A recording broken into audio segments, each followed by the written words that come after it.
Welcome to GNN. In episode 1, we considered the impact of the mind on avoiding weight regain as well as autoimmune disease flare-up. In episode 2, we looked into popping a pill to get out of jail free or have our cake and eat it too. Not having to do the work of severe exercise or go through the pain and trouble and discomfort of severe caloric restriction in order to extend longevity in life.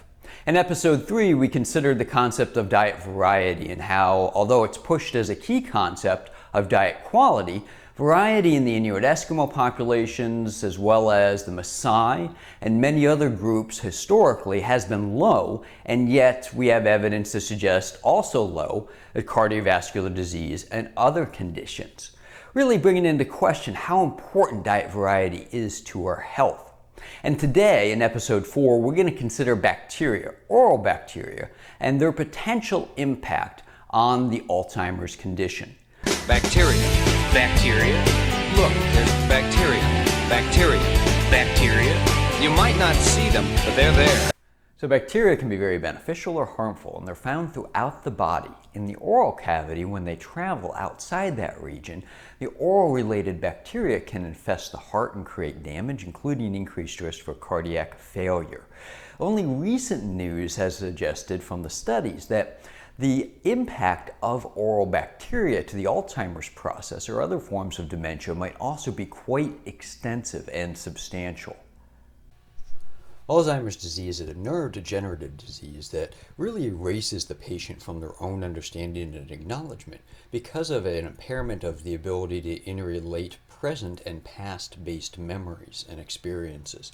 This, in essence, is a condition that's thought to be inflammatory in part, but also structural to a great extent, including the accumulation of neurofibrillary tangles and amyloid plaques in a patient. The structural changes are also more recently, based on our understanding and reports, associated with the movement of gingiviral types of bacteria into the brain of the patient.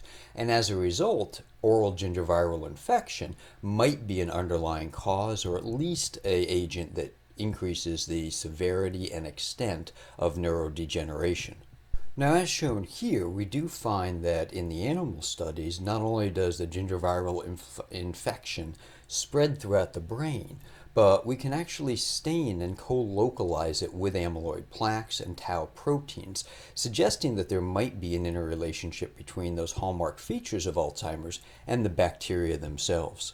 So there's growing evidence that bacteria from the oral cavity are a causative factor in the Alzheimer's process. What can we do to lower the risk? One of the most basic things we can do is to get adequate amounts of fluoride, as reviewed recently. Fluoride can come from a variety of sources besides just nutrition, including your toothpaste and mouth rinses. Fluoride, as well as good dental hygiene, including brushing and flossing, and seeing your dental health care practitioners on a regular basis, improve the odds that periodontitis, as well as tooth decay, do not accumulate to the extent that they could influence us in the form of an effect such as Alzheimer's disease.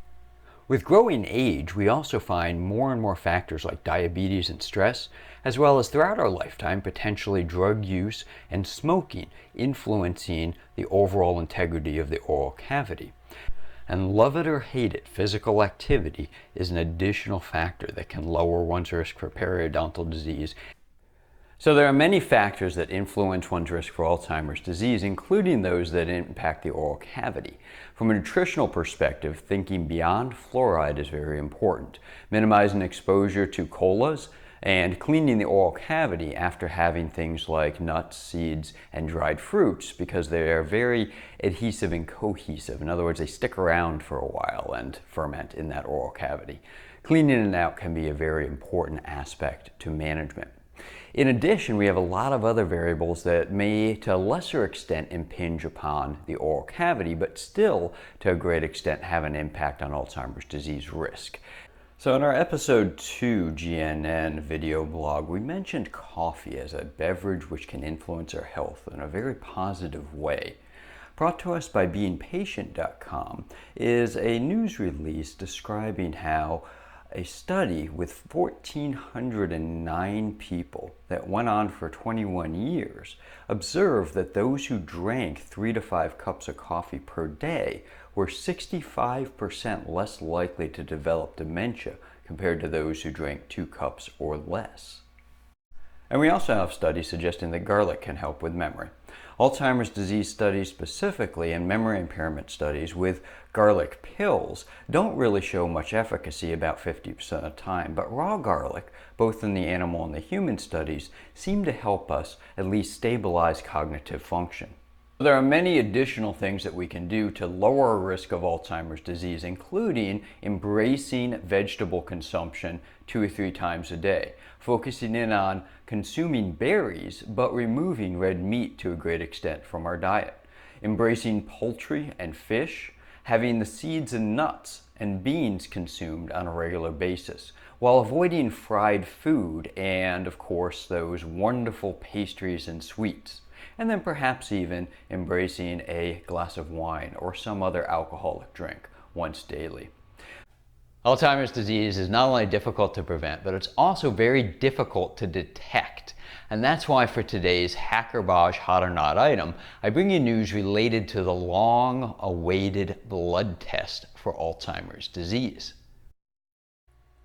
A variety of news groups, including with the spring release from Alzheimer's Disease Research, as well as the February 7th news release from Medical Press, are pointing out that the FDA has actually taken another look at one of our blood tests for Alzheimer's disease. Now, this is based on additional research recently published in the journal JAMA Neurology, or Journal of American Medical Association Neurology.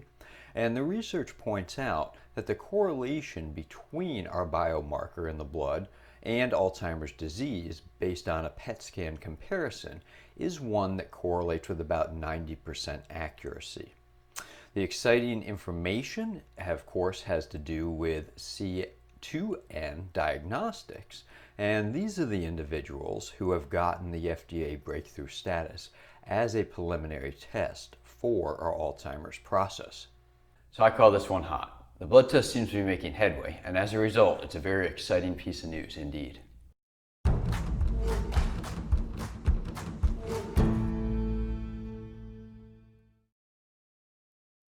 So that's all the time we have here today at GNN. Thank you for joining us.